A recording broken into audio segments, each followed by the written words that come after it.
ഒരുപാട് സന്തോഷമുണ്ട് എന്ന് നിങ്ങളോട് ഇങ്ങനെ സംസാരിക്കുമ്പോൾ. കാരണം കഴിഞ്ഞ ദിവസം LSTD Aയുടെ റിസൾട്ട് വന്നു. LSTD Aയുടെ റിസൾട്ട് നോക്കുകയാണെന്നുണ്ടെങ്കിൽ മെയിൻ ലിസ്റ്റിൽ ആദ്യത്തെ 100 പേരിൽ 67 പേരും, ഒന്നും രണ്ടും അല്ല 67 പേരും സിവിലിയൻസിലെ കുട്ടികളാണ്. മൊത്തം 394 പേരുടെ മറ്റോ റാങ്ക് ലിസ്റ്റ് ആണ്. അതിനകത്ത് ഏകദേശം 225 പേരോളം സിവിലിയൻസിലുള്ള കുട്ടികൾ തന്നെയാണ്. നിങ്ങളൊന്ന് ആലോചിച്ച് നോക്കി.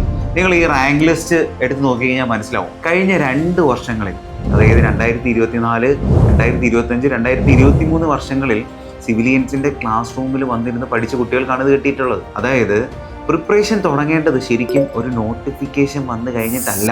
അതിൻ്റെ പ്രിപ്പറേഷൻ സ്റ്റാർട്ട് ചെയ്യേണ്ടത് ശരിക്കും 1-2 വർഷം മുന്നെയാണ്. നിങ്ങൾക്ക് കൃത്യമായൊരു ധാരണ ഉണ്ടാവണം അടുത്ത 2 വർഷങ്ങളിൽ ഏതൊക്കെ പരീക്ഷകളാണ് നിങ്ങളുടെ മുന്നിലുള്ളതെന്ന്. നിങ്ങൾക്ക് കൃത്യമായി ഒരു ധാരണ വളരെ വളരെ ഇമ്പോർട്ടൻ്റ് ആണ്. നമ്മുടെ കുട്ടികൾ എടുക്കുന്ന എഫേർട്ടിൻ്റെ ഒരു ഒരു വെർഡിക്റ്റ് ആണ്, അല്ലെങ്കിൽ ഒരു പ്രോഡക്റ്റ്, അവരുടെ ഒരു സാഫല്യമാണ് ശരിക്കും പറഞ്ഞു കഴിഞ്ഞാൽ റിസൾട്ട് എന്ന് പറയുന്നത്. ഇപ്പോൾ കുറേ നാളത്തെ എഫേർട്ടിൻ്റെ ഒരു ഫലമാണ് ഈ റിസൾട്ട്. ഒരു ക്ലാസ് റൂമിലേക്ക് സിവിലിയൻസിലെ ഒരു സ്റ്റുഡൻറ്റ് വരികയാണെന്നുണ്ടെങ്കിൽ, സിവിലിയൻസിലെ ക്ലാസ് റൂമിലേക്ക് ഒരു സ്റ്റുഡൻറ്റ് വരുന്നു. ആ സ്റ്റുഡൻറ്റ് ഡേ 1 മുതൽ അയാൾ ക്ലാസ് കഴിയുന്നിടം വരെ എടുക്കുന്ന എഫേർട്ട് എന്ന് പറയുന്നത് ചെറുതല്ല. മോഡൽ ടെസ്റ്റ് എഴുതുന്നുണ്ട്, കൃത്യമായിട്ട് മെൻറ്റർഷിപ്പ് സെഷൻസ് അറ്റൻഡ് ചെയ്യുന്നുണ്ട്. അവർക്ക് ഡീമോട്ടിവേറ്റഡ് ആയി പോകുമ്പോൾ അവർക്ക് കൃത്യമായിട്ട് talk with topper sessions arrange ചെയ്യുന്നുണ്ട്.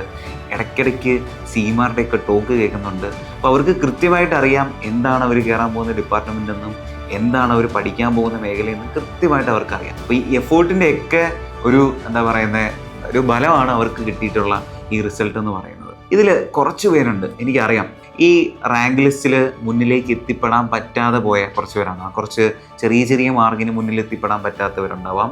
ഈ റാങ്കിലേക്ക് വരുന്നതിന് മുമ്പ് എക്സാമിന് നന്നായിട്ട് പെർഫോം ചെയ്യാൻ പറ്റാത്ത കുറച്ച് പേരുണ്ടാവാം.